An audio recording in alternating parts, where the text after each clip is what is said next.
예수님 오실 때까지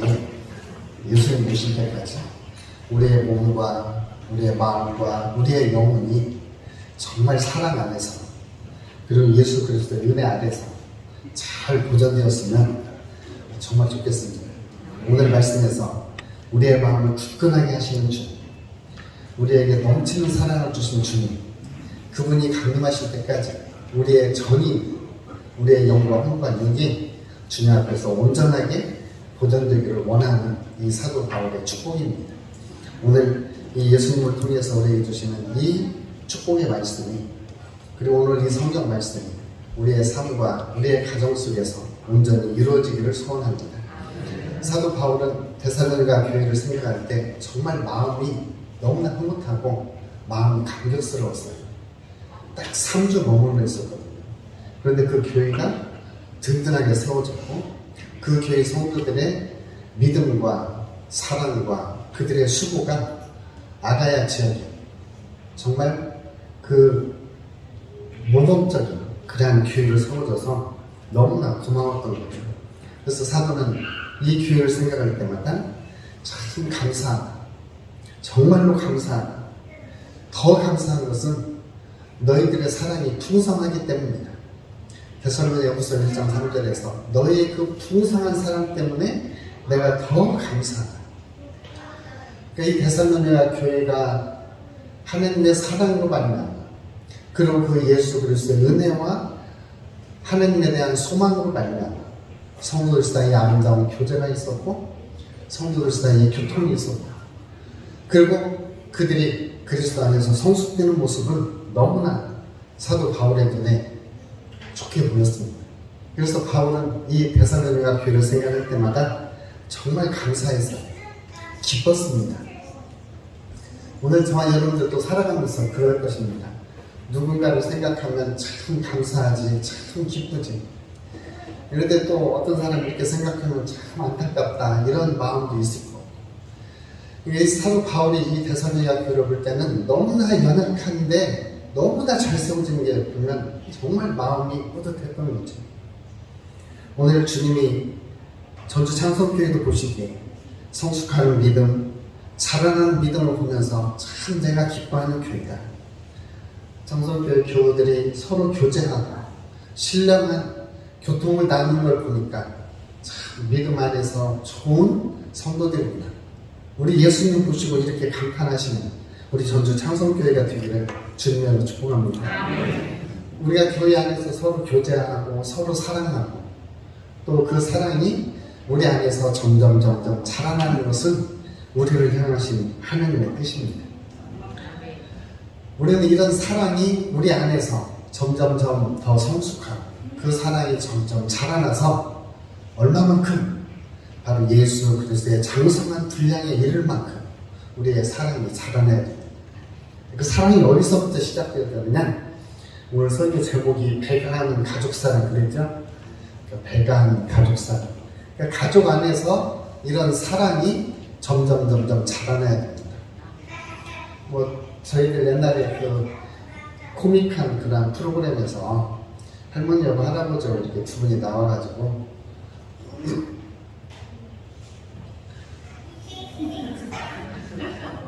안 하는 것이 낫겠구나. 그 이야기 아시죠? 당신하고 나하고 관계가 뭐야? 응? 다 그걸 아실 거예요. 나중에 집에 가서 다시 검색해서 보세요. 그러니까 이 가족 안에서 이제 사랑을 나누는데 이 가족 안의 처음 사랑은 낭만적인 사랑. 영어로 말하면 로맨틱 러브. 아주 로맨틱한 사랑이 있어야 가족이 시작이 되어집니다. 그래서 낭만적인 사랑에 의해서 눈에 콩꺼풀이 씌워지고 나중에 흠마저도 사랑의 그런 요점으로 보일 만큼. 근데 이런 사랑은 우리가 화학적인 사랑이다, 본능에 의한 사랑이다, 호르몬 작용에 의한 사랑이라고 이야기를 합니다. 그래서 이런 호르몬 작용에 의한 로만이 아니고 로맨틱한 낭만적인 사랑, 이 사랑을 기초로 해서 결혼을 하게 됩니다. 그런데 이제 결혼식을 딱 끝나고 나면 대부분 이 화학적 사랑은 종료가 되어집니다. 화학적 사랑. 이제 그 다음에는 어떤 사랑이 필요하냐? 상호간에 존중하는 사랑이 필요합니다. 가족의 사랑은 존중하는 사랑. 상호 존중이 여기는 것. 이걸 가족을 존중히 여기는 것을 우리가 가족애 이렇게 말합니다. 형제가 형제를, 자매가 자매를 존중히 여기는 것을 형제애 이렇게 이야기합니다. 이것을 좀 더 확장하면 우리가 인류의 박애 이렇게 말할 수도 있죠. 그래서 이런 박애 정신, 상호간에 존중하는 이러한 기초에 의해서 사랑하는 사랑이 이제 가족 안에서 필요합니다. 이 사랑은 인격을 기초로 해서 성숙합니다. 친구와 친구 사이의 우정으로도 표현되고 사람들 사이의 관계에서는 사회적인 사랑으로 승화가 되어지기도 합니다.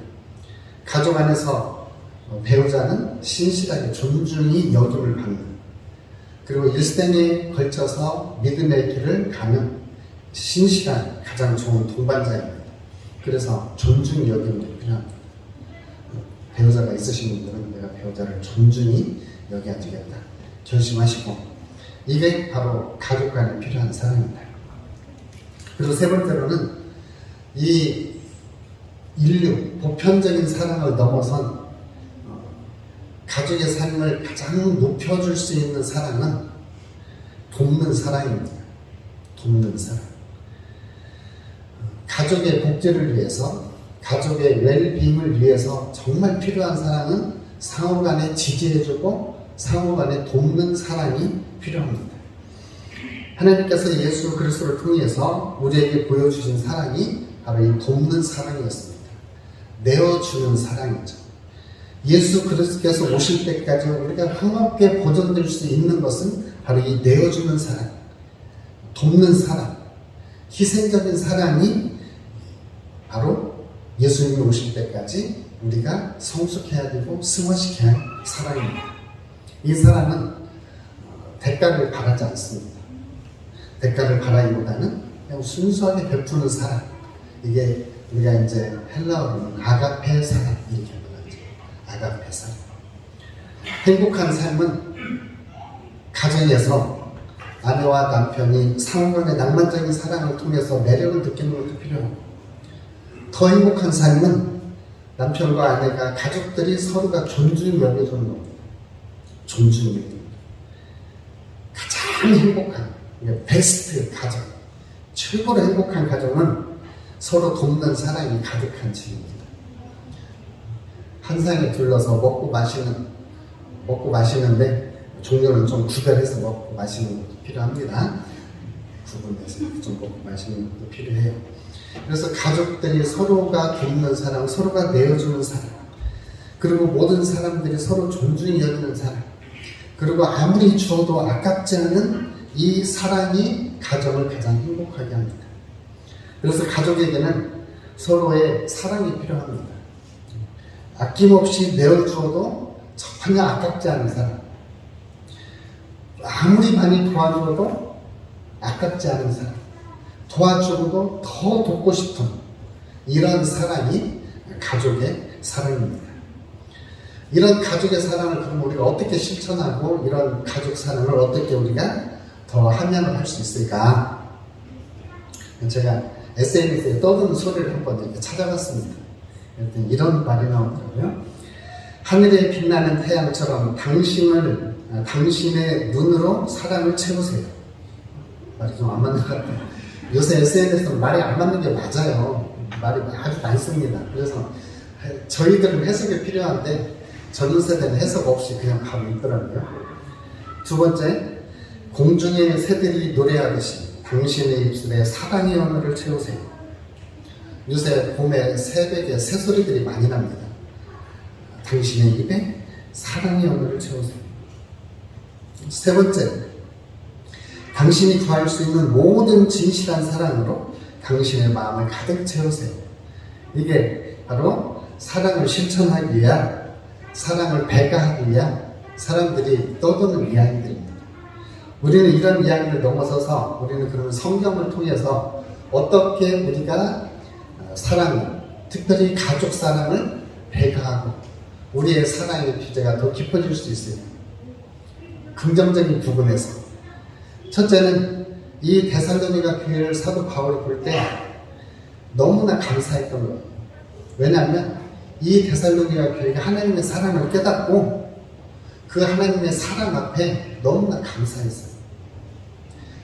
오늘 저와 여러분들도 우리가 먼저 우리를 사랑하신 예수님의 사랑을 깨닫고 우리가 감사할 때 우리의 사랑이 성숙해지기 시작합니다. 하나님이 저와 여러분들을 정말로 사랑하셔서 예수 그리스도를 보내주시고 우리를 구원시켜주시고 우리를 하나님의 자녀 삼아주시고 이제는 그리스도의 예수 안에서 하나님의 상속자가 되게 하셨습니다. 우리가 죄를 비웠을 때 우리의 죄값을 대신 지불하기 위해서 하나님의 아들을 내어주신 그 사랑을 우리가 먼저 인정하고 그 사랑을 깨달을 때 우리는 우리의 삶이 감사로 전환되어질 수가 있습니다. 하나님은 도저히 사랑할 수 없는 사람을 가장 사랑할 수 있도록 가족을 붙여준답니다.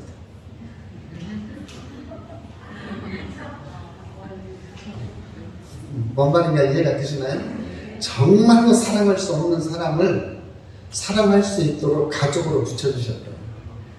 그래서 가족 안에서 하나님의 사랑을 실천하고 살도록. 가족 구성원은 우리가 다양하게 구성됩니다. 가족 구성원 남편과 아내, 또 할머니와 손자, 할아버지와 손자, 조손가정, 또 입양가정 이렇게 다양하게 우리가 이렇게 구성이 되어줄 수 있지만 그 가족에게 가족에게 느껴야 될 가장 중요한 감정은 관심입니다. 관심. 상호간의 관심을 가지고 그 관심을 사랑으로 승화시켜가는 것이 필요합니다.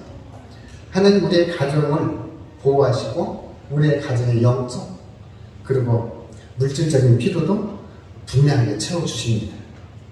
그렇게 해서 하나님은 사랑할 수 없는 사람들을 사랑함으로써 하나님의 사랑을 체험하고 하나님의 사랑을 실천하고 그래서 가족 안에서 하나님의 사랑과 하나님의 은혜를 체험하려고 하나님은 가족을 만들어 주셨습니다.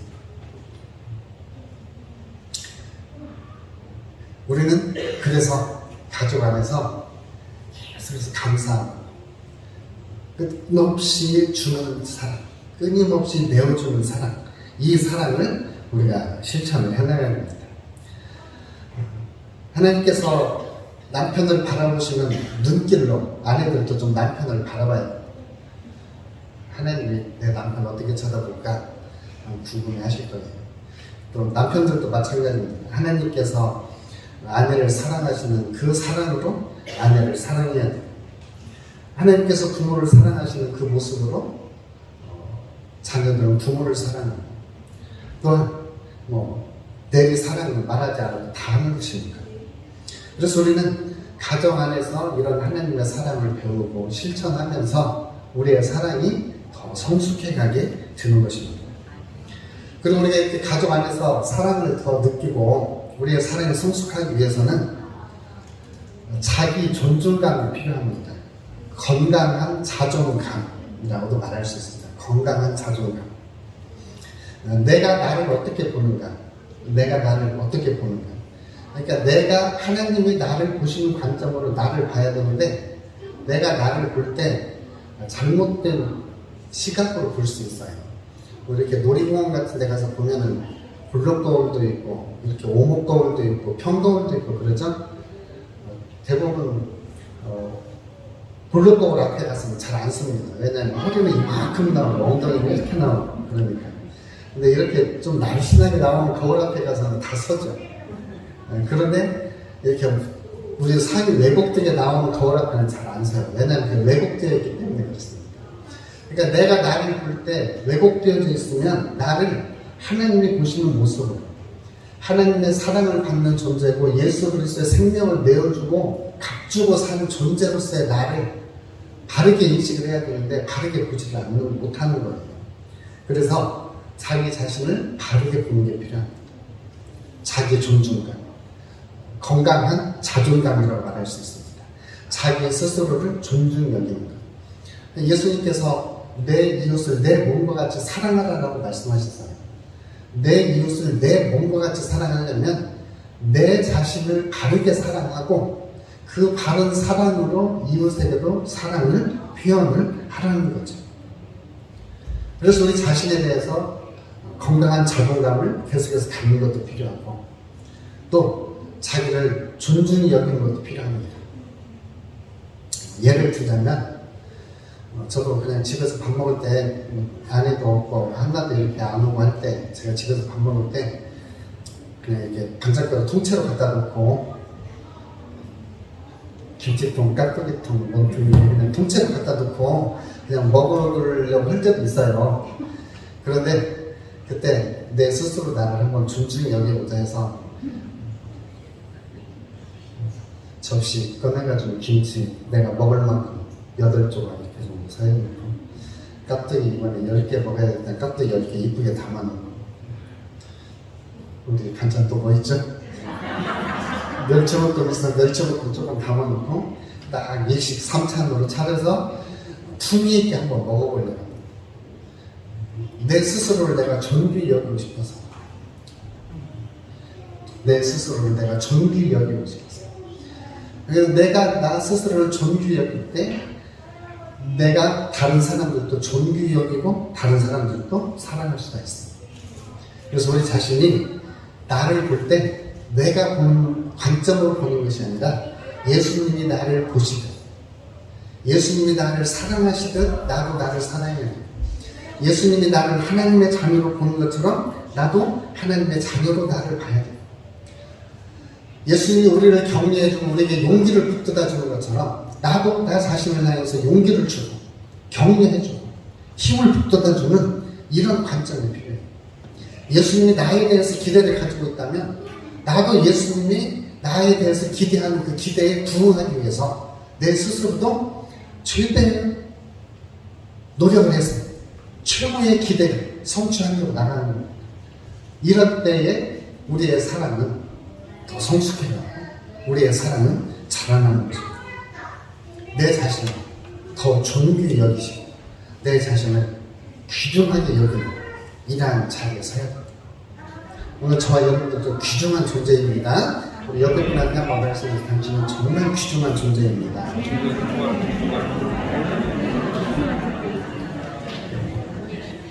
그런 귀중한 존재인 것을 가족 안에서 당신은 정말 귀중한 우리의 가족입니다. 이렇게 표현을 하셔야 됩니다. 그리고 세 번째로 우리가 배가하는 가족 사랑을 위해서는 가정에서 사랑을 실천을 해야 됩니다. 사랑 입으로만 말해서는 사랑이 전혀 되지 않습니다. 사랑은 몸으로 실천해야 되고 사랑은 손과 발로 실천해야 되고 할머니들이 손자들 사랑하는 것은 지갑으로 실천을 해야 됩니다.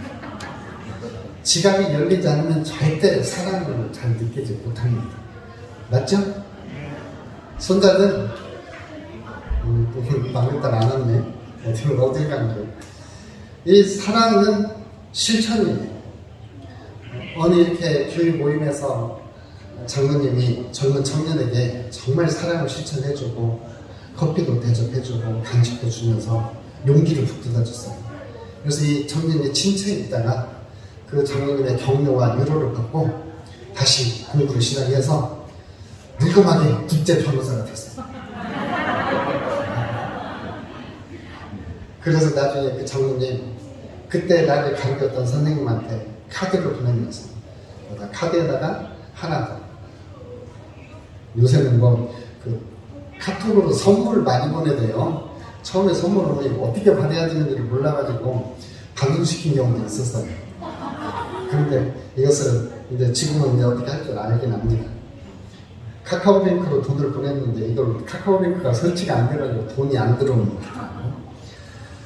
근데 이렇게 사랑을 실천을 해주면 그 사랑에 대해서 나를 사랑하는구나, 내가 그 사랑을 받고 있구나, 이것을 우리는 인지하게 되고 그 사랑을 받았을 때 우리는 나도 다른 사람들에게 사랑을 주어야지 라고 인식하고 그런 때 우리의 사랑은 성숙하고 배가 되는 사랑이 됩니다. 그래서 이제 제가 한번 물어보려고 합니다. 당신은 배우자에게 작은 친절을 베풀었던 적이 언제쯤이었나요? 청년들은 대답 안 됩니다. 인생길에서 늘 함께하는 배우자에게 사랑을 표현했던 최근의 기억은 무엇인가요?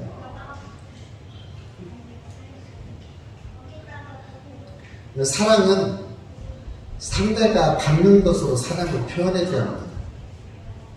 사랑은 내가 표현하는 방식으로 사랑을 하면 그 사랑은 괴롭힘이 될 수 있습니다. 괴롭힘이 될 수 있어요. 그러니까 사랑은 상대가 필요로 하는 것으로 상대가 필요로 하는 사랑을 베풀어 주는 것이 사랑입니다. 여러분들은 자녀에게 혹은 부모님에게 사랑을 표현해 본 적이 어느 때 있었는지, 또 어떻게 그 사랑을 실천해 보셨는지.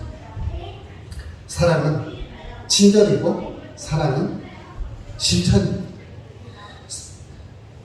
진정한 사랑은 시각장애인도 볼 수 있다. 진정한 사랑은 청각장애인도 그 사랑의 음성을 들을 수 있다. 오늘 저와 여러분들의 마음속에서 정말 사랑하고 그 사랑을 한번 친절로, 그 사랑을 상대가 필요로 하는 사랑으로 한번 채워줘 보십시오. 그때에 우리는 배가 되는 그런 사랑을 경험할 수 있습니다. 배가 되는 사랑. 그리고 마지막으로 우리가 진정한 사랑을 하기 위해서는 용서가 필요합니다.